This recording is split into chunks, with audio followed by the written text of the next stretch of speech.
सामान्य रूप से वस्तु तत्व का बोध होना अलग वस्तु है।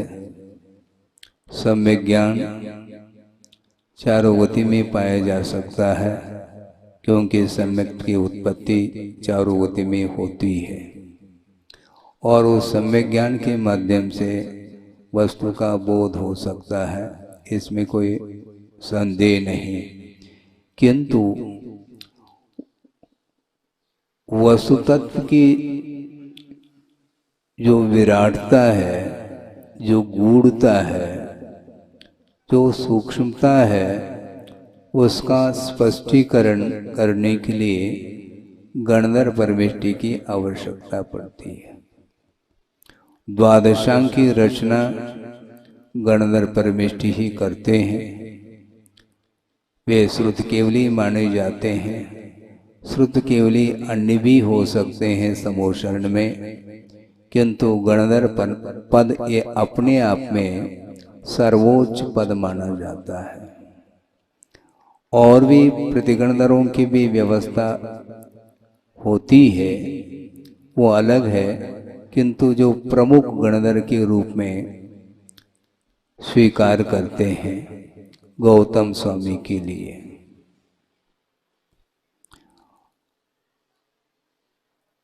और द्वादशांग की रचना एक अंतर्मूर्त में वो कर लेते हैं, घंटों नहीं लगता। द्वादशांग का पाठ भी अंतर्मूर्त में हो जाता है और उस द्वादशांग में सारा का सारा जो वर्णन आता है 7 तत्वों की अपेक्षा से, 9 पदार्थों की अपेक्षा से, 6 द्रव्यों की अपेक्षा से, 5 अस्तिकाय की अपेक्षा से, वो सारा का सारा विषय द्वादशांग में समाहित हो जाता है। गुरुदेव ने कई बार प्रसंग के अनुरूप ये बात रखी है कि केवल ज्ञान के सामने जो द्वादशांग रूप आगम है वह एक बूंद के समान है, ऐसा कहा। आप सुन रहे हैं? केवल ज्ञान के सामने द्वादशांगात्मक जो आगम है, द्रव्यागम है, वो एक बूंद के समान है। गुरुदेव ने उपमा दी थी कि वर्तमान में जैन सिद्धांत प्रवेशिका आप लोगों ने पढ़ी हो, गोपाल दास जी बरैया पंडित जी हुए, उन्होंने उसका निर्माण किया और वह जैन सिद्धांत प्रवेशिका षटखंड आगम के सामने बूंद के समान है।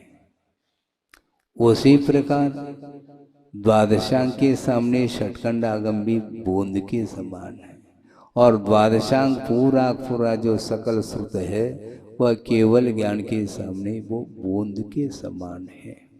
क्योंकि श्रुत ज्ञान के माध्यम से और मति ज्ञान के माध्यम से पदार्थ का जो बोध होता है वह सर्वांगीण नहीं होता। एक वस्तु जो अनेकांतात्मक है, अनेकांत का स्वरूप क्या है इसको भी हम संक्षेप से समझते हैं और यह पंक्ति आगम में मिलती है कि अनेके अंताः धर्माः यस्मिन् वस्तुनि वर्तन्ते स अनेकांत। जिस वस्तु में अनेक अंत, अंत का अर्थ यहाँ पर अंत नहीं लेना, अंत का अर्थ धर्म लिया है। अनेक धर्म जिसमें समाहित हो, जिस वस्तु में वह वस्तु अनेकांतात्मक हुआ करती है। सामान्य विशेषात्मकम वस्तु, इस प्रकार वस्तु की परिभाषा भी मिलती है। तो वह एक वस्तु के अंदर गुण और पर्यायों के अपेक्षा से अनंतता समाहित है और ऐसे अनंतानंत पदार्थों को जानने की क्षमता जो कि वह पदार्थ मूर्तात्मक भी है, चेतनात्मक भी है, उन सभी पदार्थों को, अनंतानंत पदार्थों को और उन पदार्थों के अंतर्गत जो अनंत गुण और अनंत पर्याय हैं, इन सबको एक साथ एक समय में केवल ज्ञान के माध्यम से पदार्थ जानने में आता है। तज्जयति परम ज्योति समम समस्तैरनंत पर्यायै दर्पण तल इव सकला प्रतिफलति पदार्थ मालिका यत्र यत्र ज्योतिषी पदार्थ मालिका प्रतिफलति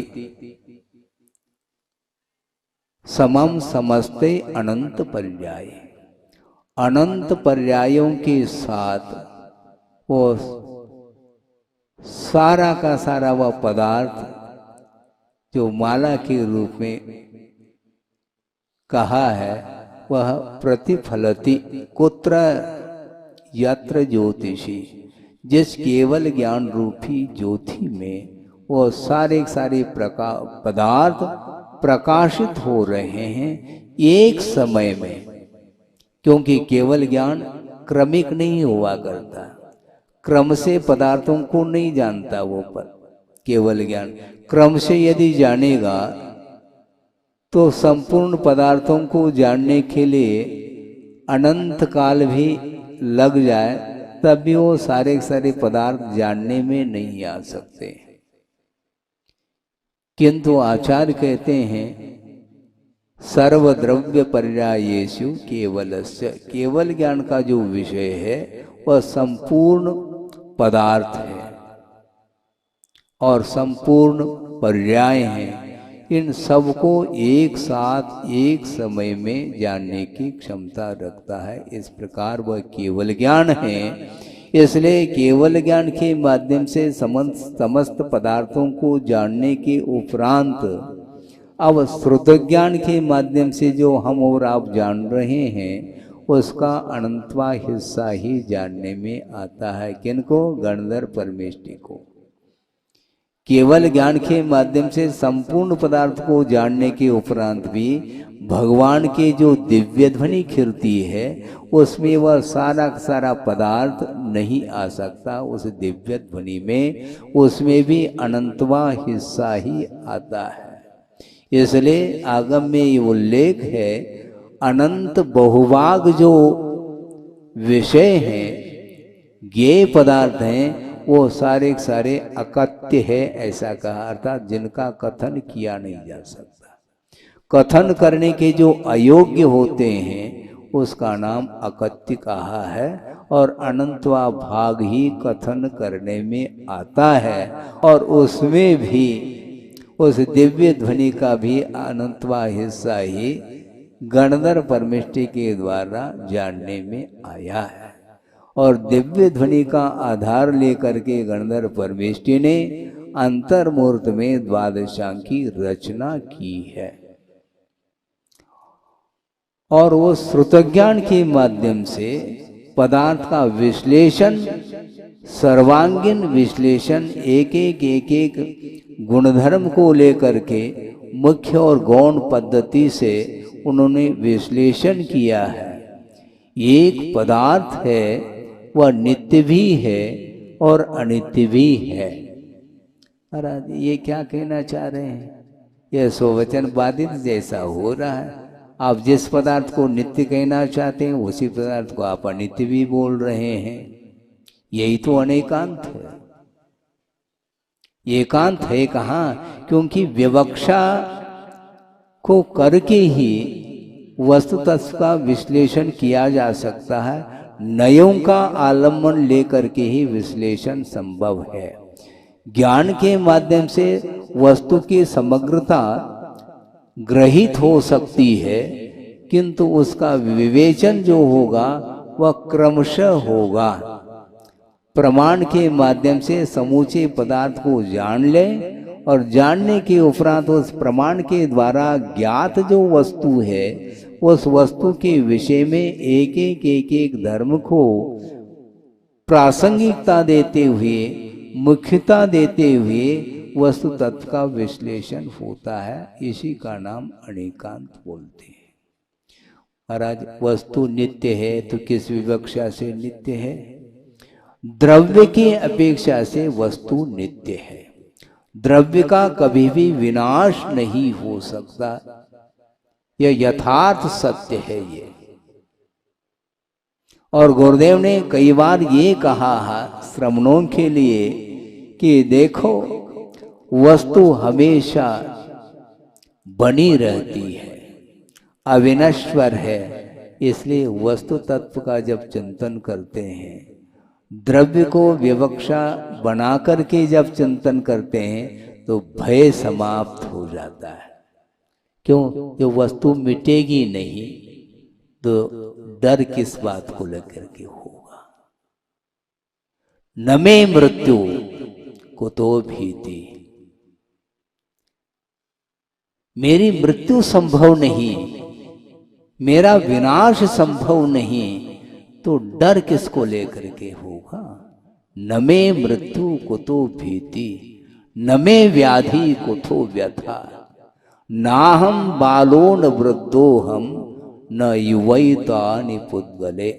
न बालक हूं, न युवा हूं, न वृद्ध हूं। ये जितने भी पर्याय हैं ये सारे सारे पौद्गलिक पर्याय हैं। इसलिए मेरा मरण कहाँ होगा?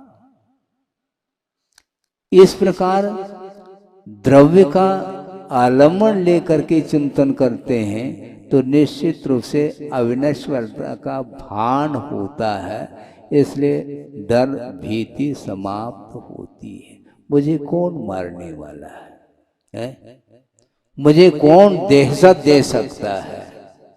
क्योंकि दहशत देने वाला भी मरने वाला है। पर्याय की विवक्षा में ये अज्ञान भाव माना जाता है उसका। जो रौद्र ध्यान जिसके अंदर चल रहा है वह अज्ञान के कारण दूसरे को समाप्त करने का भाव रखता है, अपनी शूर वीरता का प्रदर्शन कर रहा है। किंतु आचार्य कहते हैं, आगमकार कहते हैं, तुम्हारा इस प्रकार का प्रदर्शन करना किसी भी काम का नहीं है। हाँ, क्योंकि पर्याय की विवक्षा में प्रति समय पदार्थ नष्ट होता चला जा रहा है। तरंग की भांति है, सरोवर में तरंगे लहरें उत्पन्न होती रहती हैं और एक क्षण में विलीन हो जाती हैं। उसी प्रकार प्रत्येक वस्तु पर्याय की विवक्षा से, पर्याय का अर्थ अवस्था विशेष का नाम पर्याय है, उस अवस्था विशेष की अपेक्षा को लेकर के प्रति समय पदार्थ मिट रहा है। तुम कौन होते हो मिटाने वाले? वो स्वयं मिट रहा है और मिटाने का भाव रखते हैं। यह अज्ञान का परिणाम है। आक्रमण हो जाता है, परचक्र का आक्रमण। हाँ ठीक है, करते रहो। एक दूसरे के ऊपर आक्रमण करने की ये आदत है, ये अज्ञान का परिणाम है। मोह की परिणति के कारण इस प्रकार हो रहा है, उसे ज्ञात नहीं है, लेकिन करता है वो इस प्रकार। किंतु आचार्य कहते हैं ये वस्तु व्यवस्था है। इसलिए पर्याय का आलम्बन लेकर के चिंतन करते हैं तो क्या होगा? द्रव्य का आलम्बन लेकर के चिंतन करते हैं तो भीति समाप्त हो गई, क्योंकि द्रव्य अविनश्वर है। किंतु अवस्था विशेष को लेकर के चिंतन करते हैं तो क्या होगा? तो आचार्य कहते हैं वैराग्य उत्पन्न होगा निश्चित रूप से। क्योंकि पदार्थ जब विनाशशील है, नष्ट होने वाला है, तो मैं इसका भोक्ता कैसा हो सकता हूँ? मैं इसका कर्ता कैसा हो सकता हूँ? मैं इसका स्वामी कैसा बन सकता हूँ? संभव नहीं है। फिर भी अज्ञान के कारण छोटे छोटे निमित्तों को लेकर के कर्तृत्व, स्वामित्व और भोक्तृत्व बुद्धि को लेकर के संघर्ष करना प्रारंभ करता है संसारी प्राणी। उसको बोध नहीं है। बोध देने के उपरांत में वह उस बोध के प्रति उपेक्षा की दृष्टि रखता है। कहे सीख गुरु करुणाधार, करुणा को धारण करके शिक्षा दे रहे हैं, देशना दे रहे हैं आचार्य, किंतु उसकी आंखें खुल नहीं पा रही है। मोह का अंधकार छाया हुआ है चारों ओर, वह ज्ञान का प्रकाश काम नहीं करता उसके लिए। वैराग्य धारण करना चाहो तो निरंतर पर्याय को लेकर के चिंतन करना चाहिए। इस प्रकार गुरुदेव का हर पल उपदेश रहता है। और कुंद कुंद स्वामी ने स्पष्ट शब्दों में कहा है, समय समय विनसदे उभयम। उभय का अर्थ दोनों, भोग्य पदार्थ और भोक्ता, ये दोनों मिट रहे हैं प्रतिक्षण। फिर भी भोक्तृत्व भाव बना रखता है, मैं इसका भोक्ता हूं। षटखंड अधिपति, हाँ रखो तुम अधिपति है। तीन लोग के नाथ हैं, उनका ये कहना है ये तीन लोग अपने आप में स्वतंत्रता को लेकर के मैं इसका स्वामी नहीं हो सकता।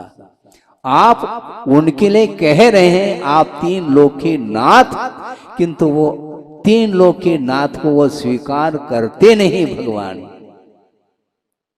ये आपकी भक्ति के कारण इस प्रकार कुछ शब्द आपके मुख से निकल रहे हैं। भगवान को आपने भगवान के रूप में स्वीकार किया है। भगवान से बढ़कर के तीन लोक में कोई व्यक्तित्व नहीं है तीर्थंकर के अलावा। इस प्रकार एक भक्त की भक्ति है, किंतु सिद्धांत ये कहता है, भगवान इस प्रकार कह रहे हैं सिद्धांत की दृष्टि से कोई भी किसी का स्वामी नहीं हो सकता। यदि होता है तो स्वयं का ही स्वयं स्वामी होता है, पर का नहीं हो सकता। सम्यक दृष्टि होने के उपरांत भी पर पदार्थ के प्रति स्वामित्व बुद्धि रखता है, तभी तो षटखंड अधिपति मैं हूं, इस प्रकार वह चक्रवर्ती सोच रहा है। 60,000 वर्ष तक वो दिग्विजय करने के लिए निकले और अंत में उन्हें विजय मिलता है। किंतु ये ध्यान रखो, एक और मेंबर है, उनको भी जीतना होगा। वो कौन है? अपना अनुज, छोटा भाई बाहुबली। तुम भाई के रूप में मुझे देखते हो तो मैं तुम्हारे चरण स्पर्श करने के लिए तैयार हूं, किंतु तुम चक्रवर्ती के रूप में मेरे सामने आओगे तो नहीं आ पाओगे, क्योंकि मेरे पास भी अधिकार है। जिस प्रकार सभी को जीत लिया तुमने, उस प्रकार मुझे भी जीतना पड़ेगा ना। जीतो। और 3 प्रकार के युद्ध हुए, जल युद्ध, मल युद्ध और दृष्टि युद्ध। और इन तीनों युद्धों में चक्रवर्ती जो अग्रज कहलाते हैं हार गए हैं। मल युद्ध में उनको सीधा अपनी बाहुओं के बल पर ऊपर आसमान को दिखाया, किंतु ये ध्यान रखो उनके अंदर विवेक था, उन्होंने छोड़ा नहीं, आसमान से धीरे से उतार दिया। और सारी जनता के बीच में यह दृश्य देख करके वह चक्रवर्ती क्या महसूस करता होगा। इतना इंसल्ट, मान चूर चूर हो जाता है और उसके कारण तिलमिला जाता है चक्री, वो वही चक्रवर्ती बनेगा। और क्षायिक सम्यक दृष्टि है, अवधि ज्ञानी है, उसी भव से मुक्त होने वाले हैं। इसके उपरांत भी असंयम का ऐसा तीव्र प्रभाव है जिसके कारण सम्यक दर्शन होते हुए भी चक्र चलाने का भाव उसके मन में आ जाता है, लेकिन बुद्धि काम नहीं करती कि अपने परिवार वालों के ऊपर चक्र का कोई प्रभाव नहीं पड़ता। ये उन्हें होश हवास खो गए। वो ये ध्यान ही नहीं रहा कि इस चक्र का प्रभाव पड़ेगा क्या नहीं पड़ेगा, और चक्र चला दिया उन्होंने। क्या मान करके चला दिया? मान हानि हुई है, इसलिए इसके भी हानि होनी चाहिए। और बाहुबली के हनन के लिए उन्होंने चक्र चलाए, ध्यान रखो। इसी को बोलते हैं रौद्र ध्यान।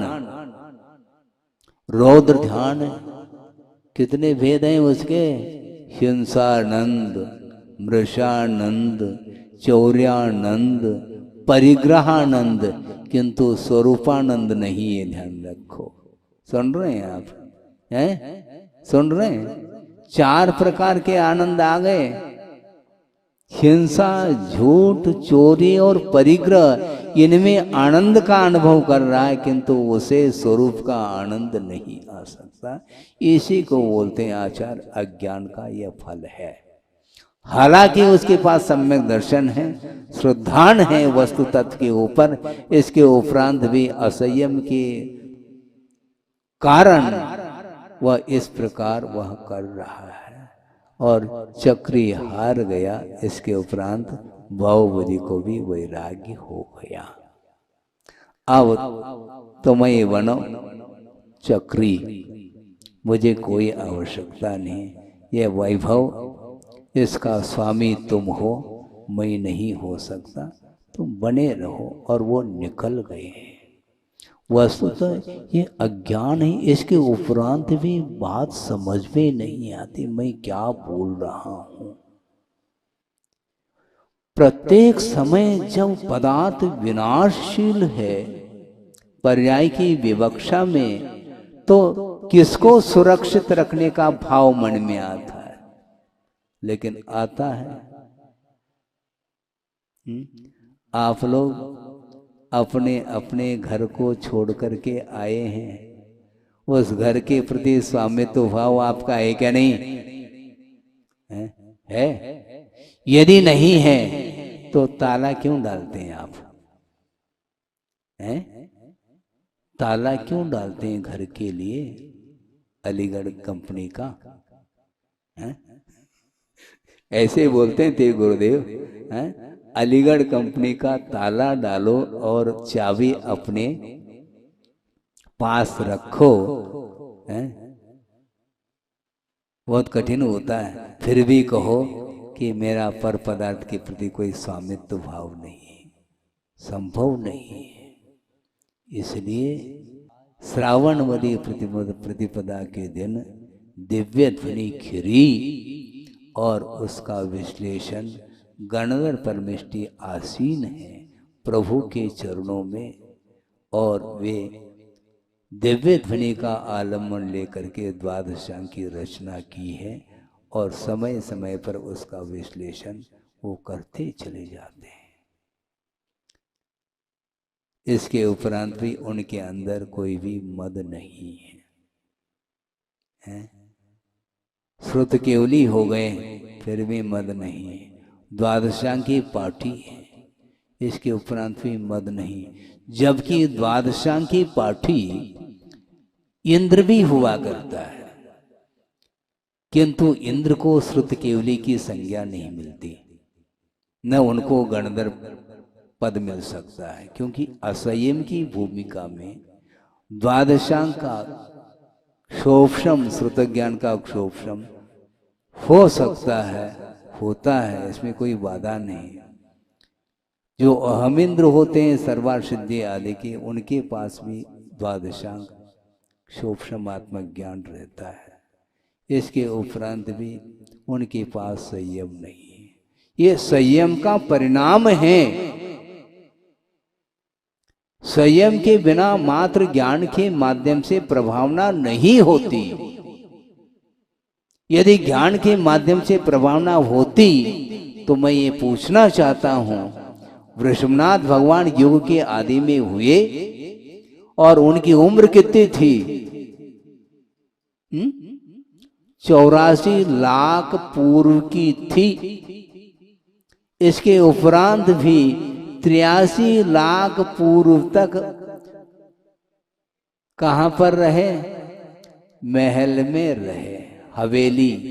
हाँ। क्यों? सम्यक ज्ञान नहीं था उनके पास, था शायद सम्यक भी था, वैभव था, सब कुछ था, किंतु वैराग्य हो तब। वैराग्य के बिना वह ज्ञान काम नहीं करता, वस्तुतः देखा जाए। सम्यक ज्ञान फिर भी है वो, किंतु उसका प्रयोग होना चाहिए। क्षोभम होना अलग वस्तु, किंतु क्षोभम प्राप्त जो ज्ञान है उसका प्रयोग करना चाहिए। प्रयोग के लिए ज्ञान है। निरंतर अध्ययन करो। क्या करोगे अध्ययन करके? एक सज्जन आए गुरुदेव के पास, उन्होंने कहा कि महाराज हमारी बहुत दिन की भावना रही है कि स्वाध्याय की भावना मेरी बहुत रुचि है, इसलिए कहाँ से मैं स्वाध्याय प्रारंभ करूं?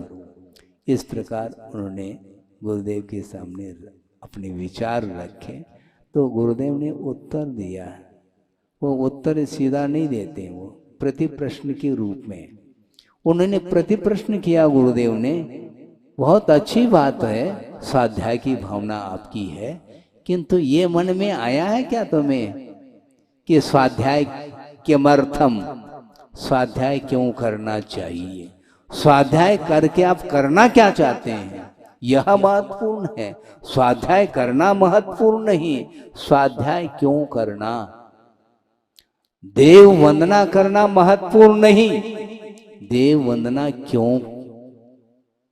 क्यों करना, किस उद्देश्य को लेकर के करना, यह महत्वपूर्ण है। तब उनको बात समझ में आ गई। हाँ महाराज, आपने अच्छा उत्तर दे दिया।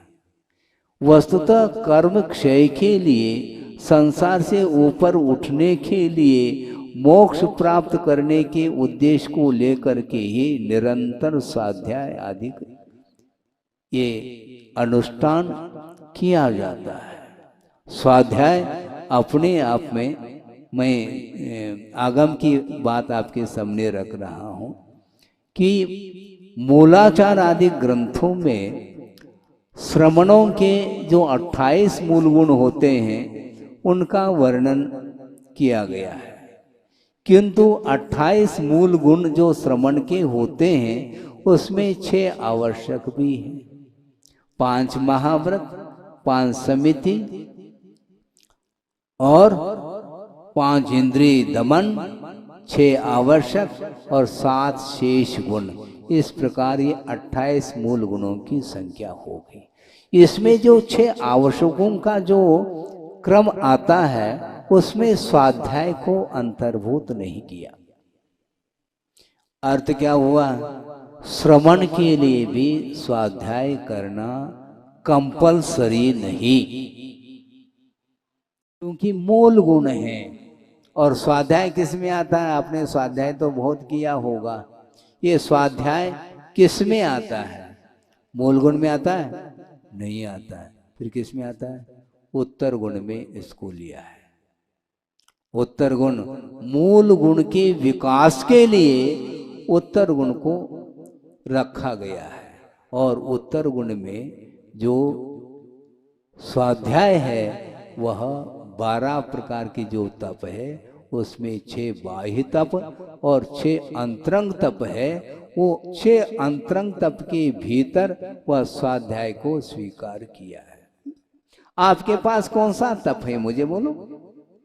आपके पास कौन सा गुण है? 28 गुण मूल गुण है जो कंपलसरी नहीं है, तो ऑप्शनल सब्जेक्ट उस और क्यों ध्यान जा रहा है आपका? स्वाध्यायम परमम तप, स्वाध्यायम परमम तप, ये कहा है ना महाराज? कहा तो है, किसके लिए कहा है? वस्तुतः श्रावक के लिए, श्रावक के योग्य जो चर्या है उस चर्या का पालन तो न करे और सुबह होते ही समय सार का स्वाध्याय करना प्रारंभ कर दे, तो आचार्य कहते हैं ये ठीक नहीं है। क्योंकि तुम श्रावक हो, श्रावक के योग्य जो आवश्यक हैं धर्म, उनका पालन करना चाहिए। मूलाचार के बिना, यानी मूलाचार के अनुरूप चर्या का अनुपालन किए बिना जो समय सार का स्वाध्याय करता है वह श्रमण के लिए भी योग्य नहीं है। पहले आचार्य कहते हैं मूलाचार के अनुरूप चर्या का पालन करो, दीक्षित हो जाओ, दिगंबरत्व को अंगीकार करो, और दिगंबरत्व को अंगीकार कर लिया। मूलाचार के अनुरूप चर्या का पालन करते करते काफी समय हो गया, हाँ ठीक है, अब मूलाचार रटो नहीं बार बार, अब समय सार की ओर आ जाओ। हाँ, क्योंकि केवल ज्ञान यदि तुम प्राप्त करना चाहते हो तो साक्षात केवल ज्ञान के लिए यदि कोई कारण है तो वह शुद्धोपयोग है, और उस शुद्धोपयोग को प्राप्त करने के लिए समय सार का स्वाद लेना चाहिए। और गृहस्थ अवस्था में न शुद्धोपयोग है, न रत्नत्रय है, कुछ भी नहीं है, फिर भी वह रात दिन समय सार की चर्चा करता है। निषेध नहीं कर रहा हूं, किंतु वस्तुतः जो नर्सरी का छात्र है, सुन रहे हैं आप, नर्सरी का छात्र है अथवा LKG UKG में है अथवा फर्स्ट में पहुंच गया है, फर्स्ट पोजीशन से नहीं, पहली कक्षा में पहुंचा है, तो उसके हाथ में यदि यमे की किताब दे दिया जाए अच्छा लगता है? महाराज पढ़ लेगा ना वो भी, क्योंकि वो भी ABCD जानता है, वर्णमाला अल्फाबेट उसको भी तो आता है, पहली कक्षा में पहुंचा है तो अ अनार का ये सब जानता है वो। इस प्रकार यमी के कक्षा में भी और क्या है, उसमें भी तो किताब में अ आ ई ऊ ये स्वर ही तो मिलेंगे, हैं 14 स्वर और 33 व्यंजन, इसके माध्यम से तो वह किताब बनी है, इसलिए पढ़ने लग जाए ठीक नहीं। अक्षर पढ़ना अलग वस्तु, उसका जो मीनिंग है, अर्थ है, उस अर्थ को लगाना बहुत कठिन होता है, इसलिए एक एक कक्षा को पार करता हुआ वह यमी की कक्षा में पहुंच जाता है।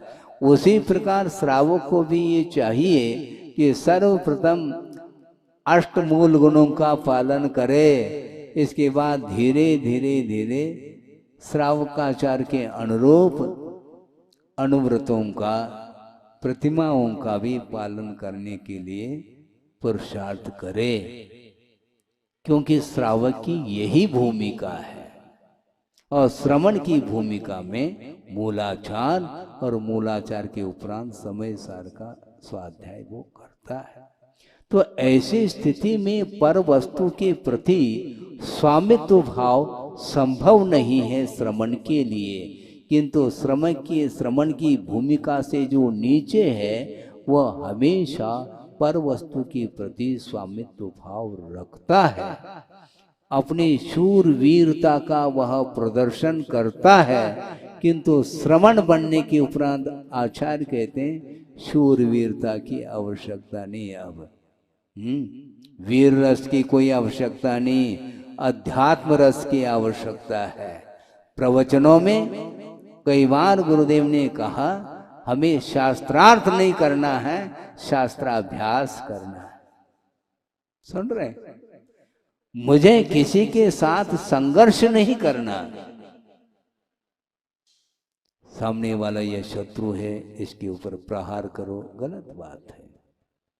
कर्मों के ऊपर प्रहार करने के लिए अवसर है, इसलिए ध्यान रूपी खड्ग को लेकर के मोहनी कर्म को पछाड़ा जाता है, उसको परास्त किया जाता है। इसको बोलते हैं श्रवणता, श्रावण्य बोलते हैं इसको। ये सब छोड़ करके, जो छोड़ करके आए हैं उसी को बार बार दोहराता है, तो फिर वह कभी भी उसका जीवन विकसित नहीं हो सकता। श्रवण पद को अंगीकार करने के उपरांत भी अतीत की ओर जिसकी दृष्टि जाती है और बार बार सामने वाले के प्रति परास्त करने का भाव यदि आता है तो आचार्य कहते हैं देखो ये दुर्लभ जो अवसर है तुम खो रहे हो। धर्म ध्यान बहुत दुर्लभ है, ये ध्यान रखना है। आचार्य ये कहना चाहते हैं, मुझे आप लोगों को ध्यान सिखाने की आवश्यकता नहीं समझता। फिर कैसे ध्यान करेंगे महाराज, आप ध्यानी हैं। अच्छा, हम भी ध्यानी हाँ है। धर्म ध्यान कमजोर हो सकता है, लेकिन आध्यान रोध ध्यान बहुत बलवान है, वो अनंत काल से वो छूट ही नहीं पा रहा है। प्रति समय संसारी प्राणी आर ध्यान रोध ध्यान में डूबा हुआ है, इसलिए उससे ऊपर उठाने के लिए आचार्य कहते हैं, कम से कम तुम धर्म ध्यान का स्वरूप समझना चाहो तो धर्म ध्यान का स्वरूप न समझो, किंतु एक बार आर ध्यान रौद्र ध्यान का स्वरूप पकड़ में आना चाहिए। अहिंसा परमो धर्म की जय। बोधि समाधि परिणाम शुद्धि स्वात्मोपलब्धि शिव शोक शुद्धि चिंतामणिम चिंतित वस्तुदाने त्वा वंद मानस्य ममास्तुते। परम पूजा आचार्य गुरुवर श्री विद्यासागर जी महाराज की